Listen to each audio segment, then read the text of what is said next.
Olá, você vai ver no Jornal de hoje. Lá vem ele, governo decide manter horário de verão. Em 20 dias começa mais um horário de verão. E olha que ele quase não saiu do papel dessa vez. O governo pensou em suspender. A definição veio hoje. Vai ter horário de verão e ele já tem até data. Começa no dia 15 do mês que vem. Desigualdade que só cresce. No Brasil, os 6 maiores bilionários têm a mesma riqueza que os 100 milhões de brasileiros mais pobres. Para onde nós vamos se nós criamos um estado onde mais da metade da população vale menos? E os filmes que estão chegando ao circuito nacional.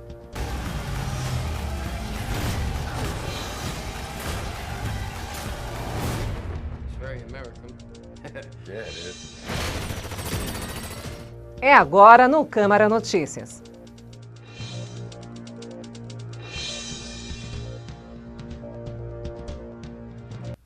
Depois de considerar o fim do horário de verão, o governo bateu o martelo. O horário está mantido. A provável mudança aconteceria porque a economia de energia diminuiu. O horário de verão existe no Brasil desde 1931 e é adotado continuamente há 32 anos. Lá vem ele. Em 20 dias começa mais um horário de verão. E olha que ele quase não saiu do papel dessa vez. O governo pensou em suspender. A definição veio hoje. Vai ter horário de verão e ele já tem até data. Começa no dia 15 do mês que vem. Em Brasília, a maioria das pessoas com quem a gente conversou não gosta da troca. Esse horário é chato pra caramba. Tipo, a gente se acostuma com quando já chega, já troca assim, aí fica bem chato, né? Eu detesto. Por quê? Porque a gente acorda muito cedo e tem que sair de madrugada. E hoje em dia tá muito difícil de sair de madrugada, né? Perigoso? Muito. Já em Curitiba, quase todo mundo com quem o repórter Bruno José falou adora o horário de verão. Eu gosto, particularmente eu gosto. Então você é a favor do horário de verão? Sou a favor. Um dia mais longo, chega em casa e ainda tem mais tempo para sair, fazer qualquer coisa. Quem depende do comércio também costuma faturar mais com a mudança. As pessoas ficam até um pouco mais motivadas. Chegou o verão, mudou o horário, vamos fazer um happy hour, vamos num restaurante, vamos nos encontrar. E as pessoas permanecendo mais tempo fora de casa, a possibilidade de consumirem num restaurante é maior. No fim das contas, 10 estados e o Distrito Federal vão mudar os relógios. Sul, Sudeste e Centro-Oeste do país.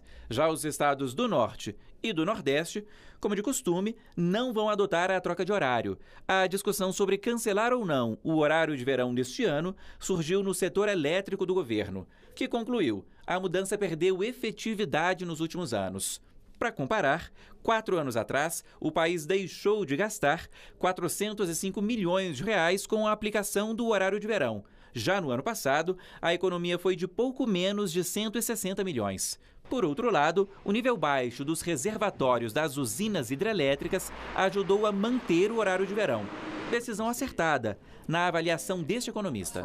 Como trata-se de dinheiro público, eu acho que todo esforço para economizar e fazer um bom trabalho, com uma boa gestão com dinheiro público, vale a pena. Qualquer centavo que economiza, já é um respeito com aquilo que é arrecadado da população, que já está, digamos assim, no limite, né? O horário de verão é polêmico e gera muita discussão entre os que gostam e os que detestam o adiantamento do relógio. No campo, ele não é bem-vindo por muitos. O horário de verão entra em vigor na época do plantio do trigo, soja e arroz, as principais culturas do estado. Ao contrário da indústria e comércio, que se beneficiam com a mudança, na agricultura, a rotina imposta gera transtornos. A atividade no campo precisa seguir 2 horários, o oficial e o da natureza. Nas primeiras horas da manhã e nas últimas horas da tarde, o rendimento do produtor na lavoura é muito maior. No intervalo, ali no meio do período, entre 10 da manhã e 4 da tarde, é um momento que geralmente os produtores usam para fazer a irrigação. Um momento que ele renderia mais, ele está indo embora. O secretário-geral da FETAG, a Federação dos Trabalhadores na Agricultura, no Rio Grande do Sul, afirma que o horário de verão gera economia somente no meio urbano. Quem tem atividade que tem que ir para o comércio, por exemplo, ele tem que mudar a sua lida com os animais, né? Então, o animal também procura a sombra no horário, no dia quente, no sol. Então, também dificulta, né? No primeiro horário da manhã, né? O sol nasce, já é um horário que tu já tem que sair para o comércio, então tu tem que adiantar isso para a lida. À tardinha, a mesma situação. Então, não tem nenhuma relação. Para o agricultor, se nós fizermos uma enquete aí de 1 a 1, a gente vai ter certeza que todos, quase todos, a grande maioria vai querer preferir o horário normal, o horário do sol. A Federação do Comércio do Estado de São Paulo aponta que houve saldo positivo na geração de empregos no varejo no mês de julho. É o melhor resultado desde novembro do ano passado. Foram criadas 6.205 vagas no varejo paulista em julho. Segundo a FEComércio, é o melhor mês de julho para contratações desde 2012. 7 dos 9 setores pesquisados tiveram mais contratações do que demissões, com destaque para os supermercados, que abriram cerca de 3.000 novas vagas em todo o estado. No entanto, no acumulado do ano, o resultado no varejo ainda é negativo, com o fechamento de 24.000 postos de trabalho. A FEComércio espera que o resultado positivo de julho, juntamente com as contratações típicas do final do ano, ajudem a melhorar o número de empregos. Aberto há apenas uma semana, o cadastro para 491 vagas de emprego na Prefeitura de Osasco está atraindo uma multidão.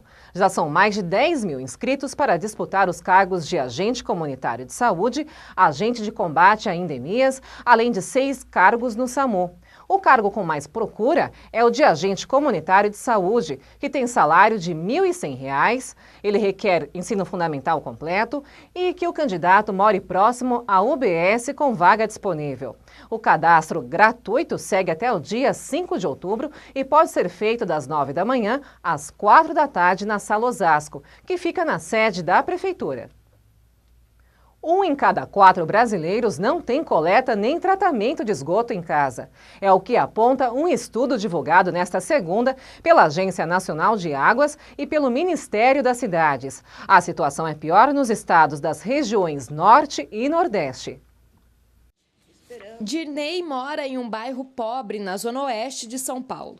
Aqui o esgoto corre a céu aberto. São muitas crianças andando no meio de fezes, né, de tudo, e aqui a gente não tem nenhum apoio, não, nunca teve. Quase metade de todo esgoto do país vai direto para a natureza, sem tratamento. O dado é do Atlas Esgotos, lançado hoje pela Agência Nacional de Águas e pelo Ministério das Cidades. A pesquisa foi feita nos 5.570 municípios do país. De acordo com o mapeamento, 27% da população não tem acesso nem à coleta nem a tratamento. 18% tem o esgoto coletado, mas não tratado. E 12% se vira com fossa séptica em casa. O Atlas revela onde a situação é pior no país. Na divisão por região, os estados do Norte e do Nordeste são os que menos tratam o esgoto. Na região Norte, 63% do esgoto não é coletado nem tratado. No Nordeste, a mesma situação atinge 41% da população. No Centro-Oeste, 35% e no Sul, 22%. A região Sudeste tem condição menos crítica, com 13% de esgoto não tratado. Os responsáveis pela pesquisa dizem que para tratar o esgoto de toda a área urbana do país até 2035, seria necessário um investimento de 150 bilhões de reais. A Fundação SOS Mata Atlântica monitora os rios do Brasil há 25 anos. Segundo o diretor da ONG, a preocupação não é apenas ambiental, mas também de saúde pública. É muito grave o momento que o Brasil está passando, se a gente não reverter esse quadro e os políticos entenderem que se cano enterrado não dá voto, dá sim, porque você está tirando gente dos postos de saúde e precisa ter essa relação, a sociedade precisa entender esse processo. E depois do intervalo você vai ver. Governo recua e revoga decreto que acabava com reserva mineral na Amazônia. Mas aqui no Congresso Nacional, parlamentares já anunciaram que não vão desistir do pedido de instauração de uma comissão parlamentar mista de inquérito para apurar a conduta do governo neste caso. E o uso da constelação familiar em acordos judiciais. A técnica da constelação familiar foi criada por um filósofo alemão e é adotada na justiça brasileira desde 2012. Atualmente, tribunais de 15 estados e do Distrito Federal utilizam esta prática. Não saia daí, é bem rápido.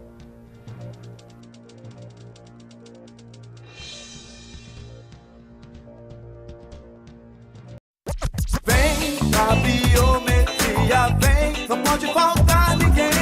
A cidadania está na ponta do seu dedo também. A digital de cada um faz a diferença. Vem, você escolhe a dedo e vota muito bem. Por isso mesmo não pode faltar ninguém. Vem pra biometria, vem. Acesse o site da Justiça Eleitoral e se informe sobre a biometria no seu estado. Não pode faltar ninguém.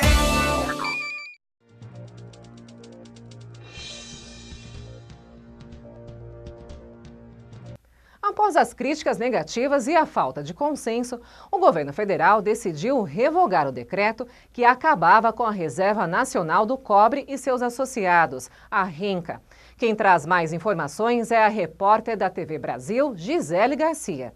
Pois é, esse decreto permitia a exploração mineral de uma parte dos 4 milhões de hectares dessa reserva que fica entre o Amapá e o Pará, no norte do país. Desde que ele foi publicado em agosto deste ano, esse decreto gerou muita polêmica, teve muita repercussão nacional e internacional de pessoas, muitas delas famosas, que criticaram o governo por ceder às pressões comerciais e liberar essa área para a exploração comercial. Com a revogação do decreto, volta a valer aquele decreto de 1984 que criou a reserva. Mas aqui no Congresso Nacional, parlamentares já anunciaram que não vão desistir do pedido de instauração de uma comissão parlamentar mista de inquérito para apurar a conduta do governo neste caso. O pedido de instauração dessa comissão foi apresentado na semana passada e deve ser lido no plenário do Senado ainda esta semana. A Oxfam Brasil, Organização de Direitos Humanos, fez uma comparação entre os dados sobre desigualdade aqui no país. Os 6 maiores bilionários brasileiros têm a mesma riqueza e patrimônio que os 100 milhões de brasileiros mais pobres. Apesar de a pobreza ter diminuído nas últimas décadas, a elevação de renda dos mais pobres não foi suficiente para reduzir as desigualdades no país. Entre 2001 e 2015, os 10% mais ricos se apropriaram de 61% do crescimento econômico, enquanto os 50% mais pobres ficaram com apenas 18% da riqueza gerada. Para onde nós vamos se nós criamos um estado onde mais da metade da população vale menos? E isso significa que nós precisamos de gastos de qualidade, mas gastos realmente na saúde, na educação e nas políticas sociais para enfrentar as desigualdades que nós temos hoje. O Brasil é o 10º país mais desigual do planeta, e isso também se reflete de acordo com o gênero e com a cor da pele. Segundo o relatório, no ritmo atual, as mulheres só vão ter os mesmos salários dos homens daqui a 30 anos. E a renda média entre negros e brancos vai se igualar apenas em 2086. A juventude negra e pobre tem menos anos de estudo, maior evasão escolar e mais dificuldade de acessar a universidade. O documento aponta ainda a tributação brasileira como uma das questões a serem enfrentadas, por taxar de forma mais pesada a classe média e os mais pobres, enquanto empresas têm isenção de impostos sobre lucros e dividendos e o patrimônio é pouco tributado. A gente sabe o que tem que ser feito, e outros países já fizeram, e outros países conseguiram reduzir bastante as desigualdades. Por que não se faz aqui? Porque não há vontade política, porque há outros interesses em jogo. Então, esse aqui é o objetivo nosso, de desenvolver essa vontade política e que isso se tornar um assunto no Brasil. Na hora de fazer comércio com outros países, a burocracia é a maior queixa dos empresários. Ronaldo trabalha em uma empresa que está há 16 anos no ramo do fornecimento de equipamentos de urologia e de reprodução assistida. Ele trabalha com importações em função da qualidade ou da falta de produtos similares no Brasil. Ronaldo relata que as dificuldades têm crescido nos últimos anos. Hoje em dia, como os processos de liberação, de deferimento dessa liberação de importação está sendo descentralizada, ou seja, quando o processo está sendo avaliado por um fiscal fora do seu estado. E isso é aleatório. O processo pode ir para qualquer estado do Brasil e um fiscal vai avaliar isso. Isso tem demorado ainda mais. Alguns dos produtos precisam de refrigeração, o que faz com que a demora se torne não só um problema de custo, mas uma questão de sobrevivência. É ruim para o país, porque se a gente demora a receber, a gente demora para vender, quando o cliente não desiste da compra, e a gente também, não vendendo, não paga imposto. Então, isso para o país é muito ruim. A cada 2 anos, a Federação das Indústrias do Rio de Janeiro faz um diagnóstico do comércio exterior. Em 2017, o estudo ouviu 362 empresários que trabalham com importações e exportações. Para os exportadores, os principais entraves são a burocracia alfandegária, os impostos e o custo do frete internacional.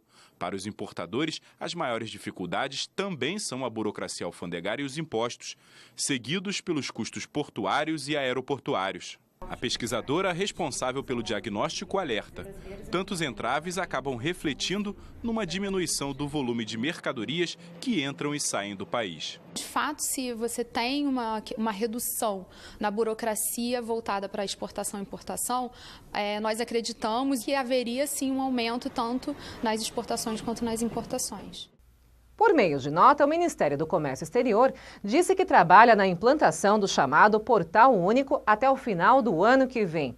O novo sistema deve diminuir a burocracia e reduzir os prazos médios de exportação em até 40% e reduzir os custos em 14,5%.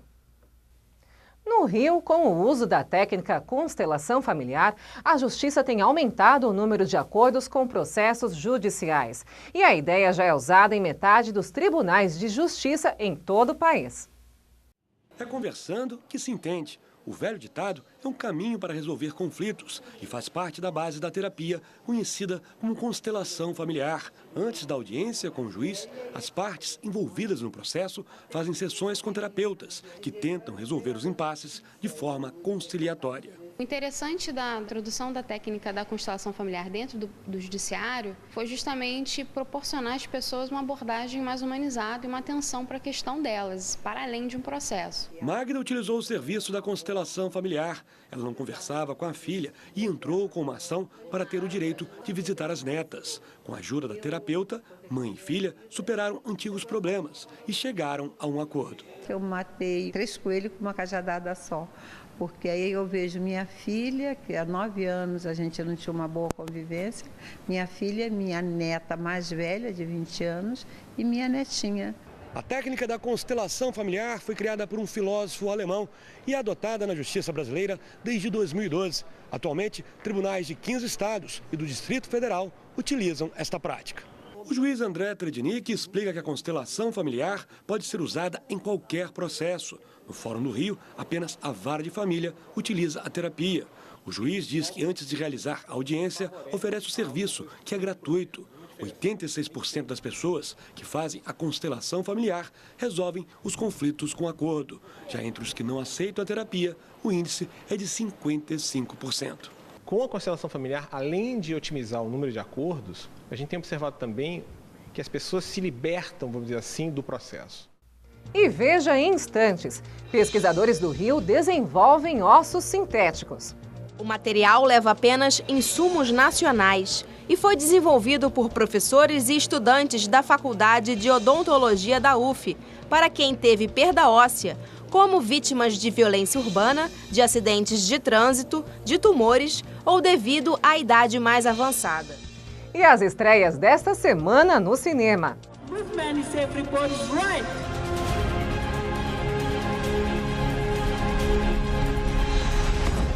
Não perca!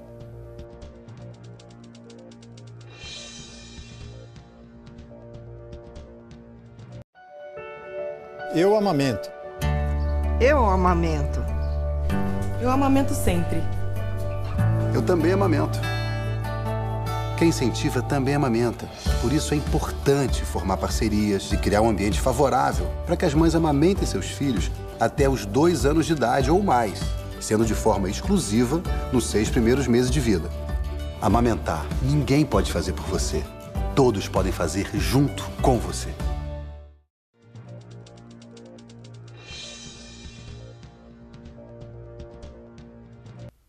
Um estudo da SOS Mata Atlântica mostra que a mancha de poluição do rio Tietê, o mais importante rio de São Paulo, voltou a recuar nos últimos 12 meses, mas ainda se mantém muito acima dos níveis registrados em 2014, antes do período da crise hídrica no estado. De cor quase preta, viscosa, mal dá para perceber que isso é água, e mais, de um dos principais rios de São Paulo, o Tietê. Aqui é o encontro com o rio Tamanduateí, uma junção de 2 esgotos a céu aberto, em plena capital paulista.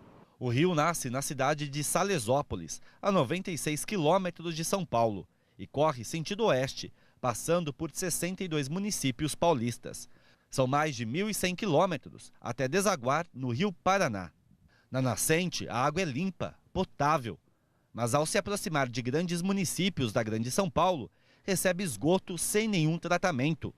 Desmatamento e uso desordenado do solo pioram a situação. Aqui no Conjunto Nacional, na Avenida Paulista, essa exposição apresenta imagens também do rio Tietê, que segundo a Fundação SOS Mata Atlântica, está morto em uma extensão de 130 quilômetros. Hoje foram divulgados os dados da análise de qualidade da água. Foram coletadas amostras em 137 pontos. Só 3 tinham boa qualidade, o resto é sujo, contaminado, não presta para consumo humano. Todos os municípios são responsáveis pelo saneamento básico. O saneamento envolve coleta e tratamento de esgoto, coleta e tratamento de água, coleta de lixo e resíduos sólidos, reciclagem e uso do solo.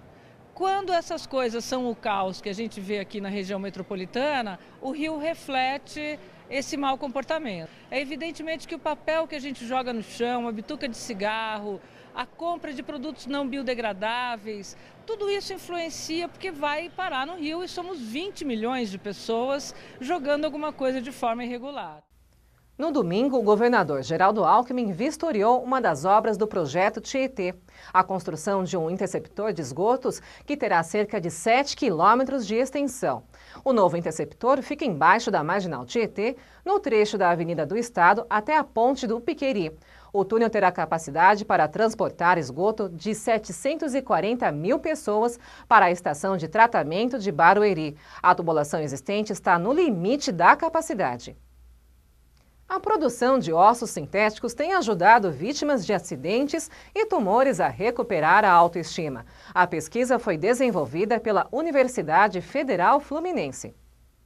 Nelly é uma das 50 pacientes que participam dos primeiros testes com osso sintético da Universidade Federal Fluminense. Ela sofreu um acidente de carro há 20 anos que deixou traumas na face. Um tratamento muito eficaz. E o material é ótimo, é assim, eu me sinto como se não tivesse implantado, os dentes, como se fossem os meus. O material leva apenas insumos nacionais e foi desenvolvido por professores e estudantes da Faculdade de Odontologia da UF, para quem teve perda óssea, como vítimas de violência urbana, de acidentes de trânsito, de tumores ou devido à idade mais avançada. Os testes até agora mostraram que os riscos são quase zero, como em qualquer cirurgia odontológica com anestesia local, porque o material é totalmente sintético. Esse é um biomaterial, que é um osso sintético, que pode reconstruir e permitir não só reabilitar esteticamente a pessoa, como também proteticamente, porque tem pacientes que precisam fazer implantes dentários, parafusos, não tem osso para receber o implante e esse osso, esse paciente readquire a altura óssea e a largura óssea através desse osso para depois poder receber o implante. O tratamento leva em média 9 meses, incluindo o implante dentário.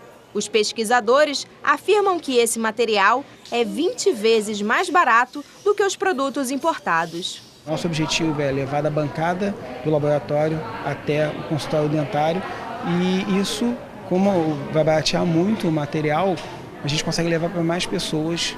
Então, assim, ainda mais no nosso país que nesse momento está precisando de muito. Os benefícios vão além da saúde bucal. Eu tinha um sorriso tampado, triste, devido à dor e do trauma, porque meu rosto inchava. E daí para cá eu readquiri tudo novamente. O autoestima, o emprego, a alegria, a felicidade. Esta semana, excepcionalmente, a gente adiantou o nosso boletim de cinema. E hoje são 3 dicas, começando pelo novo filme da franquia Kingsman. Em Kingsman, o Círculo Dourado, um súbito ataque de mísseis praticamente elimina a organização secreta Kingsman, que conta apenas com Eggsy e Merlin como remanescentes. Em busca de ajuda, eles partem para os Estados Unidos à procura da Statesman, uma outra organização secreta de espionagem onde trabalham os agentes Tequila, Whisky, Champanhe e Ginger.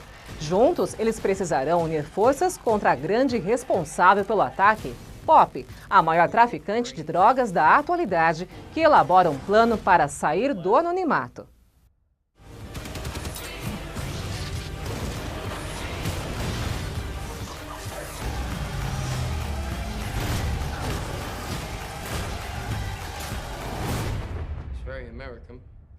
Yeah, it is.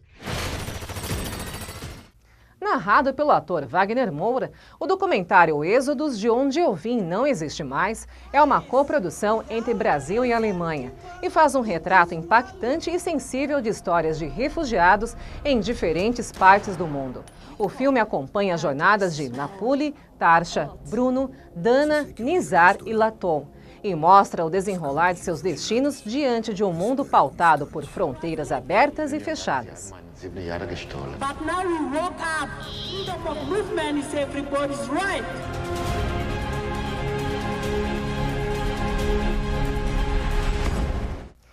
E terminando nosso boletim, tem a animação Lego Ninjago, o filme.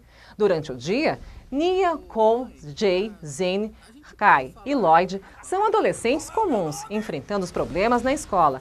Mas à noite eles se tornam ninjas, defendendo a sua ilha natal, Ninjago. Quando Garmadon ataca a cidade com monstros, Lloyd descobre que seu adversário é ninguém menos que o próprio pai. Passei muito tempo... Lloyd, tudo bem? Tudo, eu acho que é meu braço. Tá muito feio, eu não quero nem olhar numa escala de 1 a 10 o quanto tá ruim. Eu diria que é um 7, braço arrancado. Vamos conferir agora como fica o tempo para a Grande São Paulo. As informações são da Clima Tempo. A primeira semana da primavera será bem diferente em relação às últimas semanas. A umidade vai aumentar no estado de São Paulo. A região metropolitana vai ter uma terça-feira de sol. O dia pode amanhecer com névoa, mas depois o sol reaparece e predomina. Mas entre a tarde e a noite, nuvens mais carregadas vão se formar e provocar pancadas de chuva de forma isolada. A chuva é mal distribuída, mas pode vir acompanhada de trovoadas. E o calor vai até aumentar nesta terça-feira. A mínima prevista na capital é de 15 graus e máxima de 29. Em Guarulhos, mínima de 14 e máxima de 30 graus. O Câmara Notícias está chegando ao fim. Eu sou Fernanda Lucena, fico por aqui, mas vejo vocês na próxima edição. Fiquem agora com a nossa programação.